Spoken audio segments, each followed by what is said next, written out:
ప్రసంగి 10 ముక్కావాని తైలంలో చచ్చిన ఈగలు పడుట చేత అది చెడు వాసన కొట్టును. కొంచెము బుద్ధిహీనత త్రాసులో ఉంచినడల జ్ఞానమును ఘనతను తేలగొట్టును.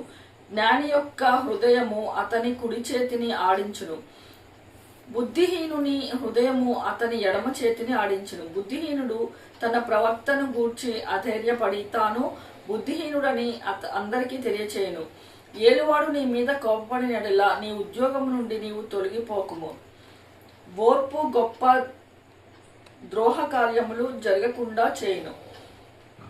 పొరపాటున అధిపతి చేత జరుగు దుష్కార్యం ఒకటి నేను చూచితిని.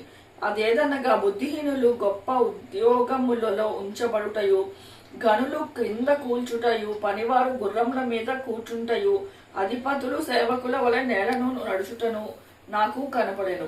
గొయ్యి తవ్వువాడు దానిలో పడెను, కంచె కొట్టువానిని పాము కర్చును, రాళ్లు దొర్లించువాడు వాటి చేత గాయము నొందును, చెట్లు నరుకువాడు దాని వలన అపాయము తెచ్చుకొనును. ఇనుప ఆయుధము మొద్దుగా ఉన్నప్పుడు దానిని పదును చేయని ఎడల పనిలో ఎక్కువ బలము ఉపయోగింపవలెను. అయితే కార్యసిద్ధికి జ్ఞానమే ప్రధానము. మంత్రపు కట్టు లేక పాము కరిచినడల మంత్రగాని చేత ఏమీయూ కాదు. జ్ఞానుల నోటి మాటలు ఇంపుగా ఉన్నవి, అయితే బుద్ధిహీనుని నోరు వానినే మింగివేయును. వాని నోటి మాటల ప్రారంభము బుద్ధిహీనత, వాని పలుకుల ముగింపు వెర్రితనమే. కలగబోవునని ఏదో మనుష్యులు ఎరుగక ఉండినను బుద్ధిహీనులు విస్తారముగా మాటలాడుదురు. నరుడు చనిపోయిన తరువాత ఏమి జరుగునో ఎవనికి తెలియజేతురు? ఊరికి పోవు త్రోవ ఎరిగిన వారే బుద్ధిహీనులు తమ ప్రయాసము చేత ఆయాసపడుదురు. దేశమా దాసుడు నీకు రాజై ఉండుటయు, ఉదయంననే భోజనమునకు కూర్చుండు వారు నీకు అధిపతులై ఉండుటయు నీకు అశుభము.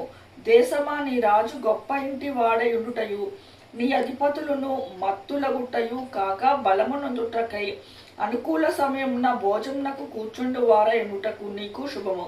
సోమరితనము చేత ఇంటి కప్పు దిగబడకపోవును, చేతుల బద్ధకము చేత ఇల్లు కురియును. నవ్వులాటలు పుట్టించుటకే వారు విందు చేదురు.